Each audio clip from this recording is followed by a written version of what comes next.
తల మీద చెయ్యి వేసి బొట్టు పెట్టినా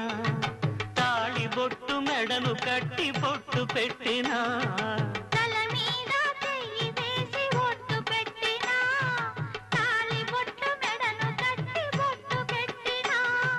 సన్ని కళ్ళు తొక్కినా సప్తపదులు మెట్టినా సన్ని కళ్ళు తొక్కినా సప్తపదులు మెట్టినా మనసు మనసు కలపడమే